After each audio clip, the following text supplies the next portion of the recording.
주님께서 여러분과 함께 마테오가 전한 거룩한 복음입니다. 2장 13절에서 15절, 19절에서 23절까지의 말씀이 공독됩니다. 박사들이 돌아간 뒤 꿈에 주님의 천사가 요셉에게 나타나서 말하였다. 일어나 아기와 그 어머니를 데리고 이집트로 피신하여 내가 너에게 일러줄 때까지 거기에 있어라. 헤로데가 아기를 찾아 없애버리려고 한다. 요셉은 일어나 밤에 아기와 그 어머니를 데리고 이집트로 가서 헤로데가 죽을 때까지 거기에 있었다. 주님께서 예언자를 통하여 내가 내 아들을 이집트에서 불러내었다 하신 말씀이 이루어지려고 그리 된 것이다. 헤로데가 죽자 꿈에 주님의 천사가 이집트에 있는 요셉에게 나타나서 말하였다. 일어나 아기와 그 어머니를 데리고 이스라엘 땅으로 가거라. 아기의 목숨을 누리던 자들이 죽었다. 요셉은 일어나 아기와 그 어머니를 데리고 이스라엘 땅으로 들어갔다. 그러나 아르켈라오스가 아버지 헤로데를 이어 유다를 다스린다는 말을 듣고 그곳으로 가기를 두려워하였다. 그러다가 꿈의 지시를 받고 갈릴리아 지방으로 떠나 나자렛이라고 불리는 고을로 가서 자리를 잡았다. 이로써 예언자들을 통하여 그는 나자렛 사람이라고 불릴 것이다 하신 말씀이 이루어졌다. 주님의 말씀입니다. 그리스도님 찬양합니다. 우리는 한 해의 끝자락에 와 있습니다. 한 해 동안 하느님께서 베풀어 주신 은혜에 감사를 드릴 때입니다. 그리고 다가오는 새해에도 주님께서 늘 동행해 주시기를 기도합니다.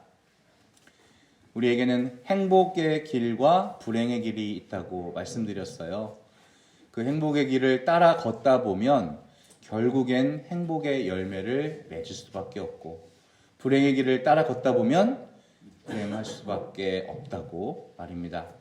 행복의 길을 걷다가 보면 주님을 그곳에서 만납니다. 주님과 손을 잡고 걸어갑니다. 불행의 길은 혼자 가는 길이에요. 그 길은 나 혼자 외롭게 가야 되는 길입니다. 행복의 길을 선택해서 그 길을 꾸준히 걸어가는 것이 행복할 수 있는 방법이에요. 행복의 길은 반드시 주님과 함께 걸어야만 합니다. 그분께서 우리들에게 복을 주시고 그 복을 우리가 잘 간직하고 또 그 복을 남에게 나누어 줄 때 나는 행복할 수가 있습니다. 오늘은 그러한 가장 좋은 모범인 성가정에 대해 묵상하는 날입니다. 예수, 마리아, 요셉의 성가정. 이 가정을 본받아서 우리도 복된 가정이 될 수 있기를 기도하는 날이에요. 예수님이 태어나신 것은 세상 사람들의 기쁨이었지만 그 이야기를 듣고 나서 기쁘지 않았던 사람이 있었다고 했잖아요. 그 말을 듣고 화가 난 사람이 있다고 했습니다. 그게 바로 헤로데였어요. 헤로데는 자기가 왕으로 즉위함과 동시에 이스라엘의 강요들 300명을 처단합니다. 이거 어마어마한 사람이에요. 피에 칼부림을 부리고 나서 주변을 다 자기 사람으로 채워버립니다. 자기의 첫째 마누라 마리아도 죽여버려요. 자기 말을 듣지 않았거든요. 이렇게 피로 시작한 그 헤로데의 역사는 결국에 예수님이 태어났다는 말을 듣고 나서 견딜 수가 없었는지 그 시각에 태어난 2살 이하의 사내아이를 모조리 죽여버리게 됩니다. 이 비슷한 일이 이스라엘에 또 있었거든요. 탈출기를 보면은 모세가 태어났다는 말을 듣고 파라오가 이스라엘이 폭동을 일으킬까봐 두려워서 히브리 민족들, 이스라엘 민족들을 다 2살 박이 이하의 사내아이를 죽여버리는 사건이 일어나죠. 파라오는 잔인하게도 그 많은 히브리 민족들을 죽였는데 그거는 다른 민족들이었어요. 자기네 민족이 아니고. 근데 이놈의 헤로데는 자기네 민족을 그렇게 잡아 죽인 겁니다. 단지 하나, 자기의 왕권이 위협당할 수도 있다는 생각에 말입니다. 이런 불행한 삶은 결국에는 불행한 끝을 맞이할 수밖에 없죠. 그 수많은 사람들에게 고통을 준 헤로데는 평생을 불안과 공포 속에 떨다가 죽어야만 했습니다. 이런 상황에서 예수님께서는 정말 머리 누일 곳조차 없는 사람의 아들이었어요. 태어나자마자, 태어난 것도 정상적인 곳이 아니에요. 저 문도 없는 저 구유에서 태어나셔야 됐고, 마국 가는 문이 있었겠죠. 그리고 에집트로 피신을 갔고 그곳에서 피해 다니다가 나중에 이스라엘로 또 돌아옵니다. 이 어린 아기가 그렇게 왔다 갔다 했던 거예요. 그 와중에 요셉과 마리아는 어땠겠습니까? 피난 생활이라고 하는 것은 그야말로 그 자체가 가난이고요. 항상 두려움에 떨어야 되는 일들이었을 겁니다. 아버지 요셉은 묵묵히 이 모든 일을 다 해냈다고 합니다. 그리고 자기가 맡아 하고 있는 목수의 일을 끝까지 완수하며 살아갑니다. 아무리 어려워도 마리아를 아내로 맞아들였고 그 가운데 헤로데의 소나기에서 아들 예수님을 피난사리에서 지켜냈습니다. 전생애 동안 가난을 감수했고 주어진 삶에 충실했죠. 우리들에겐 주어진 삶의 몫이 있어요. 그 몫을 다 하게 되면 우리는 하느님께서 부르실 거예요. 아이고 빨리 죽어야지 하지 마시고요. 그 몫을 다 하면 하느님께서 어련히 데리고 가세요. 내가 아직 살고 있는 것은 내가 할 몫이 아직 남았구나 라고 생각하시면 돼요. 아직은 남았구나. 그 몫이 과연 뭘까? 그것을 생각하시면 좋겠습니다. 성모님께서도 하느님 말씀에 순명하셨고 아들이 일어나는 모든 일들을 다 감당해냈죠.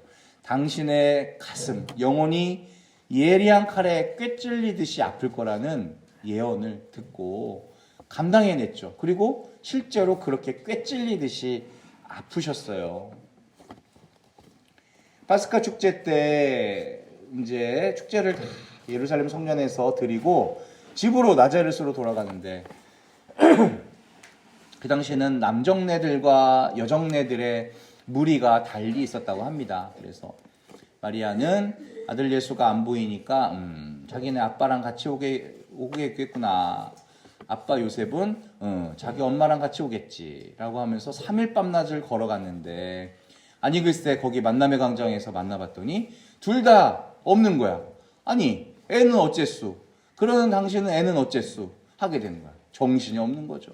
그때 뭐 전화를 해서 확인을 합니까? 뭐 스마트폰이 있어요? 아무것도 없잖아. 그 애를 찾으러 도로 혼비백산이 돼가지고 돌아오는 거예요. 3일 밤낮 걸었던 그 길이 3일 걸리지 않았을 거예요. 분명히 진짜 하루아침에 도달했을 겁니다. 그곳으로 달려가서 진짜 이 아이가 어디 있는지 막 찾아 헤매고 울면서 외치고 다니는데 글쎄 이 아이가 성전에서 학자들과 또랑또랑한 목소리로 토론을 하고 있었다. 얘야 왜 이렇게 부모 애를 태우느냐 했더니 예수님이 뭐라 그래요? 아이고 잘못했습니다 어머니 다시는 안 그러겠습니다 그랬어요? 아니요. 아니 제가 여기 있는지 모르셨어요. 제가 여기 있는지 왜 모르셨습니까? 머릿속에 성경이 들어있는 것 같아. 아니 왜 제가 아버지 집에 있는지 모르셨습니까? 우리 어르신들 같았으면 어땠을 것 같아요? 걔가 똑바로 쳐다보고 있는데 그냥 귓방맹이를 그냥 걷어붙여도 그냥 속이 안 풀릴 것 같은데 그 마리아는 이해는 안 갔지만 이게 무슨 말인지 못 알아들었지만 마음속에 깊이 간직하였다 이렇게 되어 있어요. 이게 어머니의 삶이에요. 이 아들이 하는 짓거리가 도대체 뭔지를 모르겠는데 마음속에 새기고 간직하고 있는 거예요. 이런 어머니의 삶은 어떤 어려움과 어떤 예기치 않는 일에도 불구하고 서로에 대한 믿음과 사랑을 잃지 않는 삶이었어요. 이게 바로 성가정입니다. 자, 성가정은 고통이나 시련이 없는 가정이겠죠? 있지요. 그럼 성가정은 고통과 시련이 없는 가정이 아니라 고통과 시련을 이겨내는 가정이에요. 이겨내는 가정. 오늘 그게 다 이 얘기예요. 맞아요. 그걸 이겨낸다면 우리는 성가정에 살고 있는 거예요. 지금 많이 이겨내셨어요.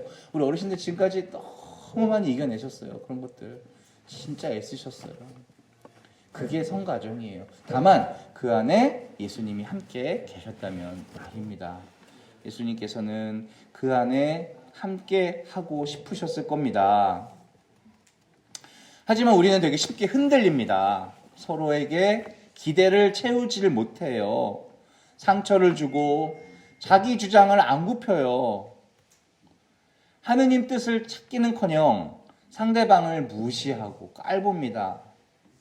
한 집안 식구들끼리도 서로 손해보는 일 잘 안 하려고 하죠. 희생 잘 안 하려고 합니다. 내가 이만큼 했으면 됐지 뭘 더 바라냐 라는 식이에요. 내가 이만큼 했으니까 너도 이만큼은 해야지 따지고 싶은 마음이 늘 있어요. 부부 사이에 부모 자식 간에도 이게 눈높이를 맞추기가 굉장히 어려워요. 자기 위치에서 자기의 몫을 하면 되는데 그게 안 돼요. 이게 바로 우리 가정의 위기입니다.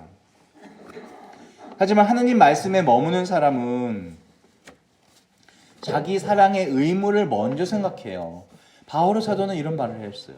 아무리 해도 다 할 수 없는 의무가 한 가지가 있대요. 이게 바로 사랑의 의무래요. 남을 사랑하는 사람은 이미 율법을 완성한 거래요. 모든 문제 해답이 여기 있는데 우리는 이걸 자꾸 비껴나가고 있는 거예요. 그래서 예수님 안에서 그분 말씀을 듣고 영성체를 모시면서 성가정을 이루어야만 합니다. 이게 안 되면 하느님으로부터 우리가 떠나 있으면 말씀도 멀리하고 영성체도 소홀히 하고 점점점 외로워져요. 우리가 허전해져요. 뭔가가 되는 것 같은데 뭔가가 이상해요. 마음이 말라가니까 그런 거예요. 삶이 공허해져요. 가정의 평화가 깨지고요. 이혼율이 높아집니다.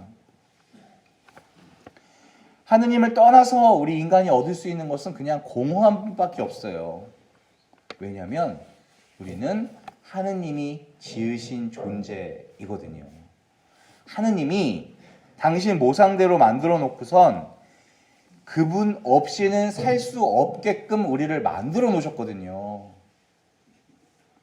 그런 우리가 자꾸 하느님을 떠나서 생각하려고 하는 거예요. 우리 미국의 가장 위대한 대통령, 트럼프 대통령 아니에요, 그죠? 가장 위대한 대통령, 링컨 대통령, 노예를 해방했어요. 그 많은 노예들이 그 미국의 원주민들이 미국 사람들 집에서 종으로 살았어요. 그들은 재산이었어요.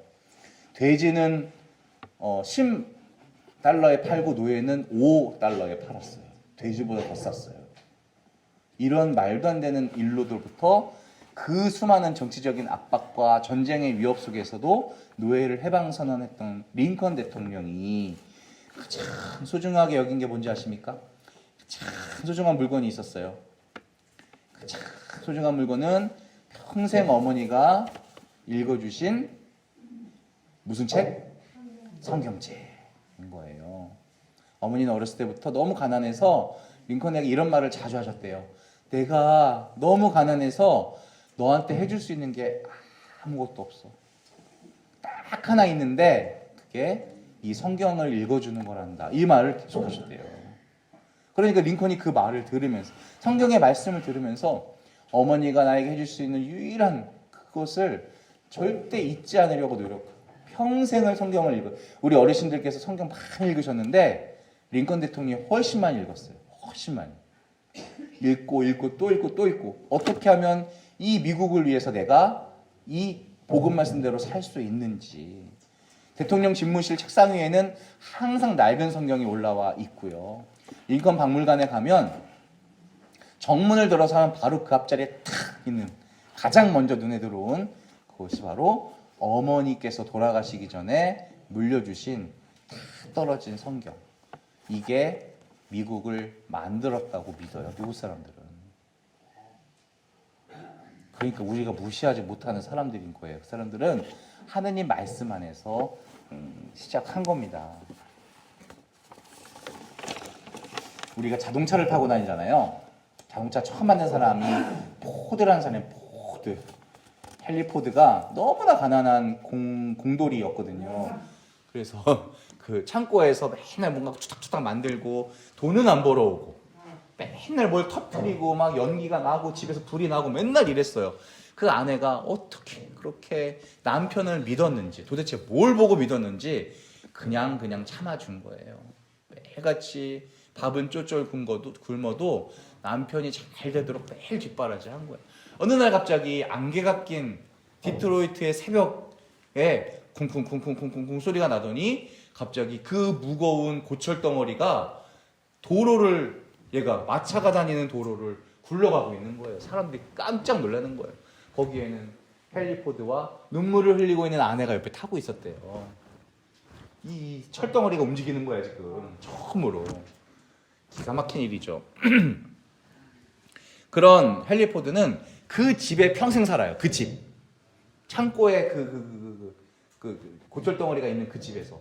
아니 사람들이 돈을 막 억수로 그냥 벌어들이는 거예요. 대기업의 보통 기업이었겠어요. 돈을 막 쓸어 담는데도 그냥 살던 그 가난한 집에 사는 거예요. 그냥. 그래서 아니 왜 이렇게 사냐 너는. 화롭게는 안 살아도 불편하게 살지는 않아야 될 거 아니냐. 헨리 포드가 이렇게 얘기합니다. 우리 가정은 건물이 아니잖아. 가정은 건물이 아니잖아요. 이렇게 자꾸 이렇게 조금 해도 여기서 예수님 사랑이 넘치면 이게 제일 좋은 집이라고 그 말을 계속했대요. 그래서 디트로이트에 있는 헨리 포드 박물관에 가면요, 그 헨리 포드 동상하고 아내의 동상이 같이 이렇게 있는데 거기 이런 말이 써 있어요. 헨리는 꿈을 꾸는 사람이었고 그의 아내는 기도하는 사람이었다. 우리 집안 식구들이 다 기도만 하면 안 돼요. 사실은 누구는 돈 좀 벌어야 되고 누구는 꿈도 꾸고 해야 돼요. 하지만 기도하는 사람이 꼭 있어야 되는 그 집안에는. 이게 성가정 아닙니까? 꿈꾸고 열심히 일하고 기도하고 뒷바라지하고. 이게 뭐 남자 여자가 반대로 돼도 상관없지만 이런 가정이 성가정인 거죠. 그래서 우리 붉은 악마들이 꿈은 이루어진다 하잖아요. 그 말이 원래 헨리 포드가 한 말이에요. 맨날 꿈은 이루어진다. 자기 꿈이 이루어졌다는 거야 지금. 그게 어떻게 이루어진 거라고요? 아내의 기도 덕분에. 이게 성가정입니다. 이 삶의 중심에는 예수님이 계신 거예요. 계시느냐 안 계시느냐 그게 중요한 거란 말입니다. 하느님께서는 정말 행복의 근원이시고 모든 해답이 거기 다 있는데 우리는 그렇게 살고자 하지 않아요. 육적인 사람이 영적으로 살 수가 있는 방법입니다. 가치관이 달라지고 생애의 목적이 달라져요. 생활 양식이 달라지고 갈등이 없어져요. 주님께서 집을 지어주시지 않으면 그 짓는 이들의 수고가 헛되고요. 주님께서 집을 지켜주시지 않으면 그 파수가 헛된 일이라는 거죠. 우리가 한 해를 보내면서 부족했던 모든 것들, 주님과 전혀 관계없이 살았던 시간들 반성합시다. 아울러 새해에는 더 주님과 함께, 더 가깝게, 더 친하게 지내시고 더 많이 사랑할 수 있는 한 해가 되었으면 좋겠습니다. 새해에도 큰 복이 함께 하시기를 주님께 기도합니다. 아멘.